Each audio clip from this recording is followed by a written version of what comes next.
Hello student, स्वागत है आप सभी का एक बार फिर से हमारे इस यूट्यूब चैनल में। आज की इस वीडियो में हम बात करेंगे उन सभी स्टूडेंट्स के लिए जो क्लास 9th के स्टूडेंट्स हैं, जिन बच्चों ने मॉर्निंग शिफ्ट में अपना पेपर दिया था 20 फैब को, और जो बच्चे 21 फैब को अपना एग्ज़ाम देने वाले हैं। 20 फैब वाले बच्चे अपने एग्ज़ाम में ये एनालिसिस कर पाएंगे कि उनके 80 में से कितने नंबर आ रहे हैं, और साथ ही साथ 21 फैब वाले जो स्टूडेंट्स हैं उन लोगों के लिए ये फ़ायदा होगा कि इस पेपर में से कुछ क्वेश्चन और भी आप सभी के एग्जाम में आ भी सकते हैं, या ये नहीं आएंगे तो और क्या आ सकता है, मैं ये भी डिस्कस करूंगा। अगर आपको ये वीडियो पसंद आए तो इसे लाइक करना, सब्सक्राइब करना चैनल को, और ताकि अगली वीडियो का जो भी नोटिफिकेशन हो वो आपको मिल जाए। चलिए स्टार्ट करते हैं। सबसे पहले फर्स्ट क्वेश्चन आपकी स्क्रीन पर आ चुका है, और इसमें आपसे पूछा गया है कि भारत सरकार डैश के माध्यम से जो है अधिप्राप्त अनाज, गेहूं, चावल का भंडारण करती है। देखो यहाँ पर बात किसकी हो रही है, यहाँ पर बात हो रही है अनाज की। अनाज की बात हो रही है, तो कौन करेगा? भारतीय खाद्य निगम। ये जो जो फर्स्ट ऑप्शन है, ये ऑप्शन है, ये किसकी? भारतीय निर्वाचन आयोग ये किसका व्यवस्था करता है? ये चुनाव की व्यवस्था करता है। अगर आपसे क्वेश्चन ये पूछता है कि भारत सरकार के लिए चुनाव की कौन व्यवस्था करता है, तो आप ये टिक करते। अगर फैक्ट्री के बारे में आता, उद्योगों के बारे में आता, तो आप ये टिक करते। लेकिन यहाँ पर बात किसकी हुई है? अनाज की हुई है। देखो गेहूं की चीज, तो ये खाद्य। खाद्य का मतलब क्या होता है? इसे इंग्लिश में बोलते हैं फूड। जो चीज आपको हिंदी में समझना है तो आप इसे थोड़ा बहुत इंग्लिश में भी पढ़ सकते हो, ताकि आप इसको कर ले। तो फर्स्ट वाले क्वेश्चन का आपका जो आंसर है वो क्या हो जाएगा? बी हो जाएगा। सेकंड क्वेश्चन आप सभी से पूछा गया है, नवीन की आयु 10 वर्ष है, वह एक जो है रेस्टोरेंट में वेटर का कार्य करता है, बताइए नवीन किस प्रकार के मौलिक अधिकार का आनंद हो। देखो, जो भी बच्चा 14 वर्ष या उससे कम है और उससे क्या किया जाता है, कोई भी काम करवाया जाता है जोखिम भरा, तो वो उसका शोषण होता है। क्या होता है? शोषण। अगर हम मौलिक अधिकारों की बात करें तो हमारे मौलिक अधिकार है कितने? हमारे 6 मौलिक अधिकार है। सबसे पहला समानता का अधिकार है, इसका उल्लेख 14 अनुच्छेद से लेकर 18 तक किया गया है। फिर इसके बाद में स्वतंत्रता का दूसरा अधिकार आपका आता है, जिसका उल्लेख 19 से लेकर 22 तक किया गया है। तीसरे नंबर पे आपका जो अधिकार आता है वो आता है आपका शोषण के विरुद्ध अधिकार, जिसका उल्लेख 23 से 24 में किया गया है। इसके बाद जो चौथा अधिकार है आप सभी के लिए, वो चौथा अधिकार आप लोगों का है धार्मिक स्वतंत्रता का अधिकार है। धार्मिक स्वतंत्रता का अधिकार। और धार्मिक स्वतंत्रता के बाद में पांचवा जो अधिकार है आप सभी का, यह है शिक्षा एवं संस्कृति का अधिकार। शिक्षा एवं संस्कृति का अधिकार। तो यहाँ पर क्वेश्चन में आयु बच्चे की कम है और बच्चे से ये पूछा गया है। यहाँ पर शिक्षा एवं संस्कृति का अधिकार है पांचवा अधिकार, और जो छठा अधिकार आप सभी के लिए है वो छठा अधिकार होता है संवैधानिक उपचारों का अधिकार। तो अगर आपसे पूछे धार्मिक स्वतंत्रता का अनुच्छेद कितना है, तो आप बोलोगे यहाँ पर 25 से 28 तक बोलेंगे, और 25 से 26 बोलेंगे, और ये जो है 27 28, 25 से 28 आप इसका बोलेंगे, और 27 से आपका 27 28 जो है वो संवैधानिक उपचारों का अधिकार हो जाएगा आपका। 29 से लेकर जो ये 30 तक है ये आपका हो जाएगा आपका संवैधानिक उपचारों का अधिकार, और जो संवैधानिक उपचारों का अधिकार है ये 32 में आएगा। शिक्षा और संस्कृति का जो अधिकार है वो आपका 29 से 30 में आएगा। फिर से रिपीट कर देता हूँ, मैं आप सभी के लिए, जो अनुच्छेद शिक्षा एवं संस्कृति का पूछेगा तो 29 से कौन सा पूछेगा आपका 30, और ये जब धार्मिक स्वतंत्रता का पूछे आपसे, अगर आपसे पूछे धार्मिक स्वतंत्रता का, तो आप क्या लिखोगे? 25 से 28 लिखेंगे। सारे मैंने ये भी लिखवा दिए, अगर आपसे पूछेगा तो आप ये लिख दोगे। इसके बाद में 14 वर्ष से कम का बच्चा है, या फिर 14 वर्ष से कम का बच्चा है, या फिर उससे कोई जोखिम भरा कार्य करवाया जा रहा है, तो आप क्या बोलोगे? उसका शोषण हो रहा है। किसी व्यक्ति से हम जबरदस्ती कार्य नहीं करा सकते, जबरदस्ती काम पे भी नहीं रख सकते, उसकी इच्छा नहीं है, तो ये भी शोषण का ही है। अभी आपको सारे के सारे अधिकार अभी थोड़ी देर में पढ़ाऊंगा, पहले यहाँ पर आपको पेपर डिस्कस करा देता हूँ। इसके बाद में 2011 की जनगणना के अनुसार भारत में सबसे अधिक जनसंख्या वाला राज्य कौन सा है? उस राज्य का नाम बताना है जहां पर सबसे ज्यादा जनसंख्या है। तो उसका सही उत्तर आएगा आपका उत्तर प्रदेश। उत्तर प्रदेश में सबसे अधिक जनसंख्या वाला राज्य। कि भाई सर्वाधिक पूछा है, सर्वाधिक का मतलब होता है मैक्सिमम, सबसे ज्यादा। रूस की संसद को क्या कहते हैं? तो रूस की संसद को ड्यूमा कहते हैं। कल भी क्लास में मैंने आप लोगों को पढ़ाया था। अगला क्वेश्चन में आपको मैच करना है, तो भाई व्लादिमीर लेनिन कहाँ का था? तो भाई व्लादिमीर लेनिन ने क्या किया? देखो बोल्शेविक स्टालिन, व्लादिमीर लेनिन जो है बोल्शेविक पार्टी का एक नेता था। निकोलस द्वितीय जो था वो रूस का राजा था। इसके बाद में कार्ल मार्क्स जो है वो समाजवादी विचारधारा का संस्थापक था, और स्टालिन जो था वो सामूहिककरण करने वाला व्यक्ति। आप कह सकते हो कि ये इसके मैचिंग होंगे। पहले का तीसरा होगा, पहले का तीसरा ऑप्शन देखो कौन सा हो रहा है, पहले का तीसरा केवल एक ही ऑप्शन में हो रहा है, वही ये ठीक हो जाएगा। ठीक है भाई। नेक्स्ट क्वेश्चन है क्वेश्चन नंबर 6 है आपका, आपकी स्क्रीन पर आ चुका है। इसमें आपसे पूछा गया है क्वेश्चन नंबर 6। कल की क्लास में भी मैंने जो बच्चों को पढ़ाया था, निम्नलिखित में से कौन सा कथन महात्मा गांधी राष्ट्रीय ग्रामीण रोजगार गारंटी अधिनियम 2005 के संदर्भ में सही है।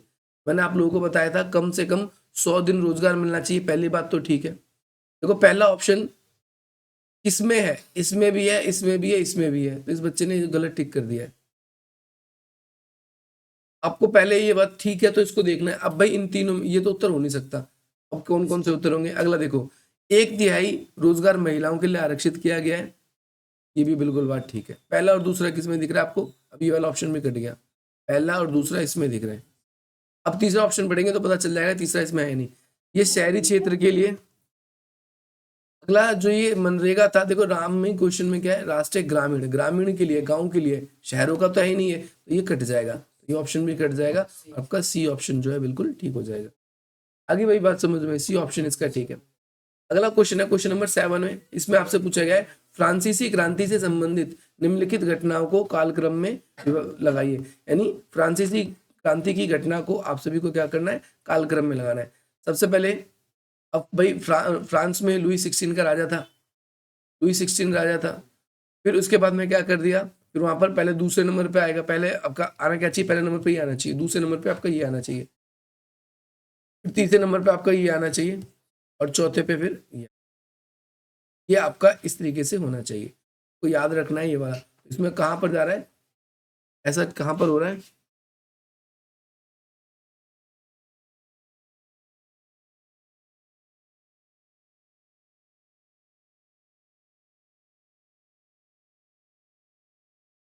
यहाँ पर आपको दिख रहा है एक ही ऑप्शन ऐसा दिख रहा है, वो है डी, तो ये ठीक होगा, बाकी ये गलत है इस बच्चे ने जो टिक कर रखा है। अगला आपको गलत मिलान को बताना है, गलत मिलान को बताना है। अन्नपूर्णा नेपाल, बाद में देखो यही पहला मेरे को लग रहा है ये इसका, ये पहाड़ों के नाम है। कंचनजंगा जो है वो भारत का आएगा, इसमें नेपाल क्यों लिखा हुआ है, ये गलत है, ये ठीक पहचानना है। गलत मिलान को पहचानना है, तो ये वाला, ये भी इस गुड़िया का गलत है, ये भी इसने गलत कर। अगला क्वेश्चन देखो क्वेश्चन नंबर 9 है। अब यहाँ पर आपको कथन और निष्कर्ष है, यानी जो लाइन लिखा हुआ है ये पहले देखना है। एक लोकतांत्रिक सरकार चुनाव जीतने के लिए अपने अधिकारों का दुरुपयोग कर सकती है, बिल्कुल भी नहीं। कोई भी लोकतंत्र में, चाहे सरकार हो चाहे जनता हो, कोई पार्टी हो, कोई भी अधिकारों का दुरुपयोग नहीं कर सकती। दूसरा, लोकतांत्रिक, देखो एक तो ऑप्शन कट गया, लोकतांत्रिक सरकार कानून और नागरिकों का आदर करती है। लोकतांत्रिक सरकार जो होगी वो कानून का और नागरिकों के अधिकारों का आदर करेगी, ये बात बिल्कुल सही है। तो आप क्या बोलोगे कि ए तो गलत है, ए गलत है। ये देखो ये क्या कह रहा है, ये दोनों ऑप्शन ए और बी के जो ऑप्शन है ये कह रहा है कि दोनों सही है, दोनों सही तो है नहीं, एक ऑप्शन गलत है, एक ऑप्शन इसमें क्या है, गलत है, तो ये दोनों तो हो ही नहीं सकता। अब देखो यहाँ पर क्या है कि भाई ए कथन गलत है और आज सही है, तो डी ऑप्शन इसका बिल्कुल ठीक है, ये वाला बिल्कुल ठीक है। फिर से ये आ गया क्वेश्चन में क्या, भारत का क्षेत्रफल विश्व के कुल भौगोलिक का 2.4% है। मैंने भारत और स्थिति वाला चैप्टर पढ़ाया था तो आपको बताया था, बिल्कुल सही बात है। भारत की स्थलीय सीमा जो है वो इतनी है, तो आप बोलोगे कि भाई नहीं, ये इतनी स्थल सीमा हमारी नहीं है, इससे ज्यादा है। तो एक ऑप्शन पहला ठीक है और दूसरा गलत है, एक ही यही ऑप्शन है, ये सही है और आर क्या है, गलत। ये बिल्कुल ठीक किया है इसने, ठीक है भाई। तीसरा क्वेश्चन फिर ऐसे ही आएगा, हरित क्रांति, हरित क्रांति खाद्यान्न यानी कृषि से भाई भारत को आत्मनिर्भर बनाने का एक लक्ष्य था, तो बिल्कुल ठीक बात है। हरित क्रांति ने उत्पादन बढ़ाया, बिल्कुल ठीक बात है। तो इसमें ए और बी दोनों ही सत्य हैं, ए और बी दोनों ही सत्य हैं, दोनों ही ठीक है। पूर्वी घाट असंतुलन और अनियमित है, और पूर्वी घाट भारत के उत्तर पश्चिम में है। भाई ये बिल्कुल गलत है, ये बिल्कुल सही है कि भाई दूसरा ऑप्शन गलत है, आर जो है वो गलत है, आर जो है गलत है और है ए सही है, तो आप सी बोलोगे, सी वो ठीक है। नेक्स्ट क्वेश्चन है क्वेश्चन नंबर 13 है। इसमें आपको कहा गया है निम्नलिखित जानकारी को पढ़िए और उसे परिभाषित करके लिखिए।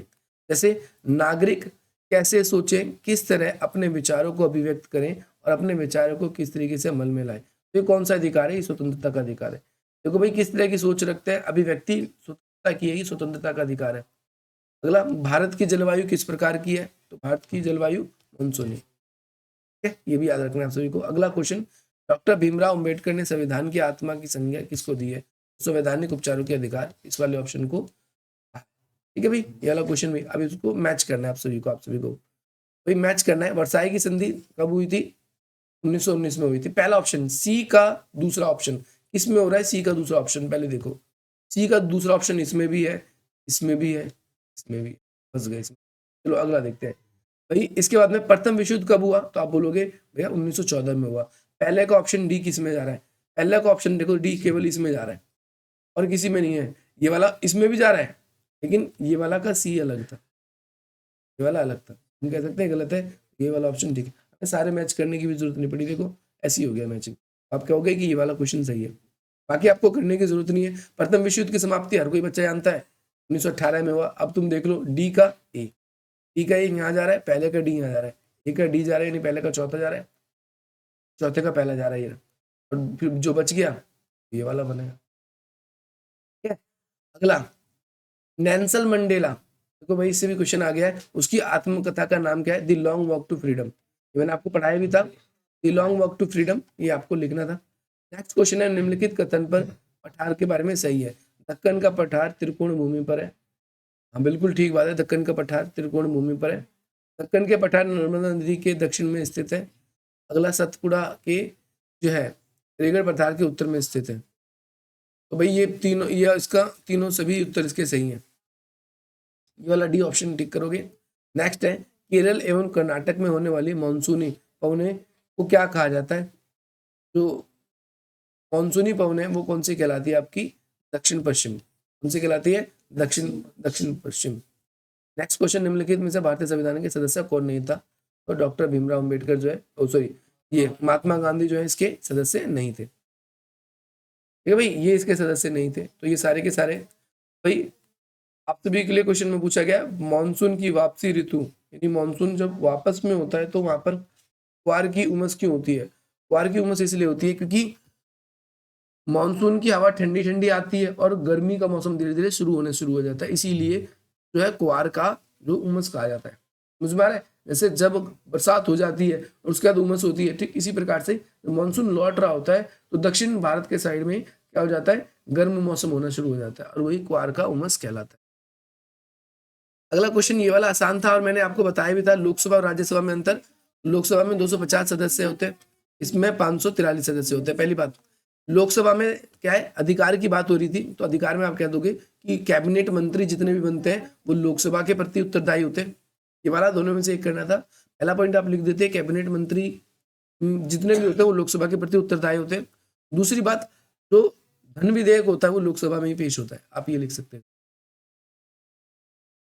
पहला क्वेश्चन भी मैंने आपको कराया था, लुई 16 के राज्यारोहण के समय फ्रांस की आर्थिक हालत किस प्रकार थी? तो आप बोलते कि भाई फ्रांस की हालत खराब थी, राजकोष पूरा खाली हो चुका था, कर्ज में डूब चुका था, बहुत बहुत देशों से उन्होंने कर्जा ले लिया था। तो अब ये 2 नंबर का ही है, तो ये 2 पॉइंट आप लिख सकते हो।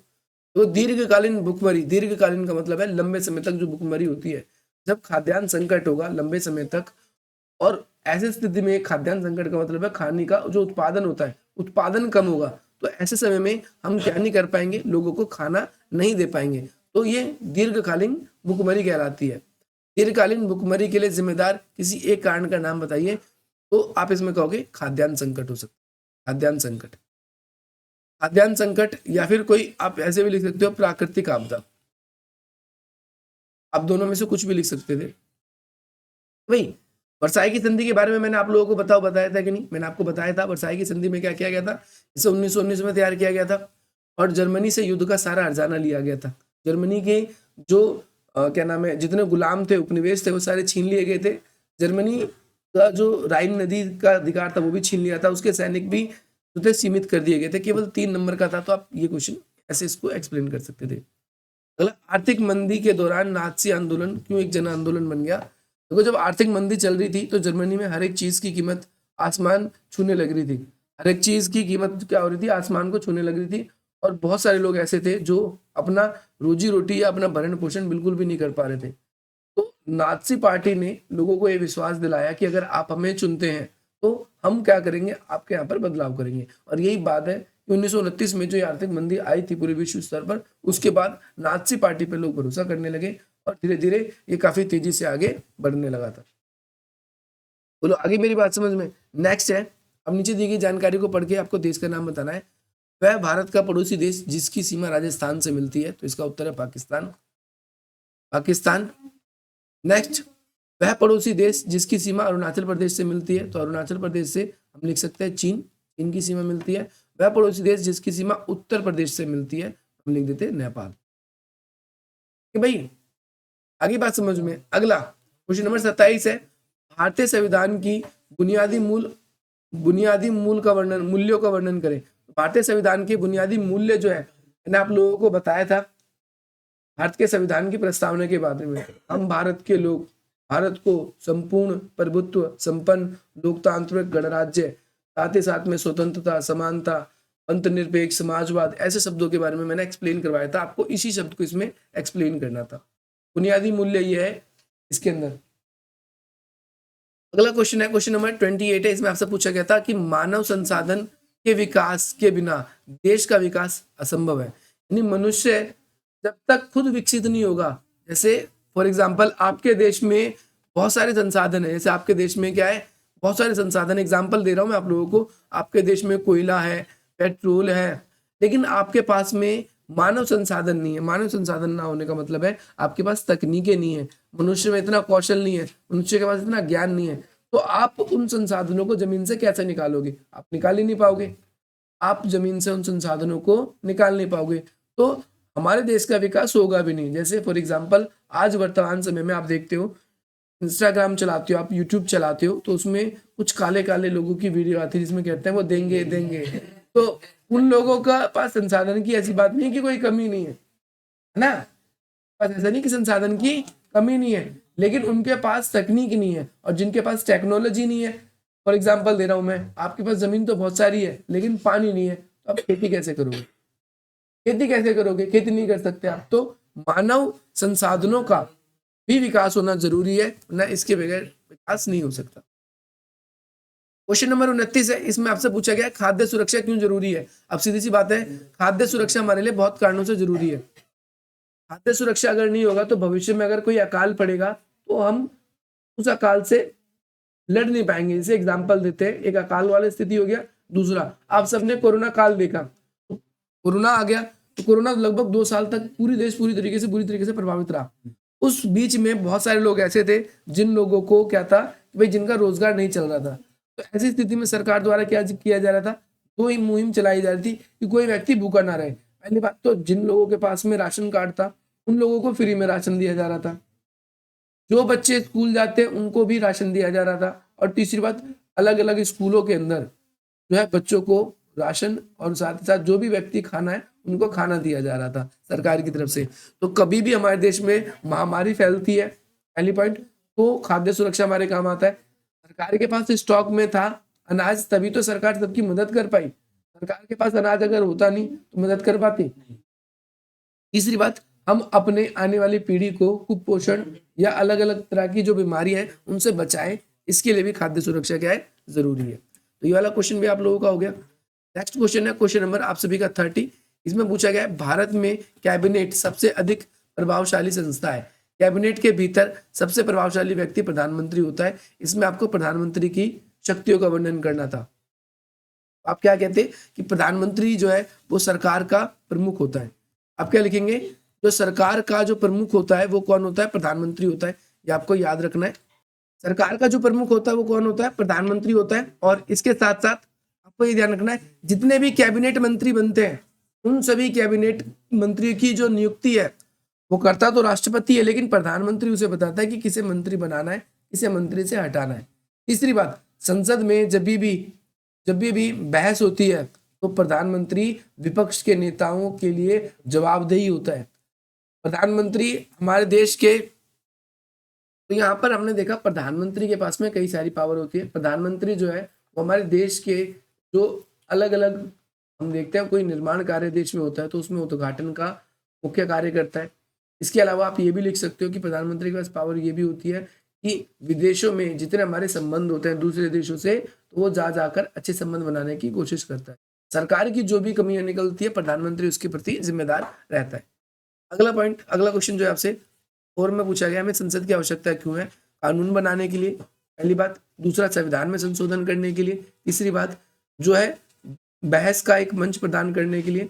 जनता के लिए नए नए विचारों को प्रकट करने के लिए, ये भी आपको बताना है।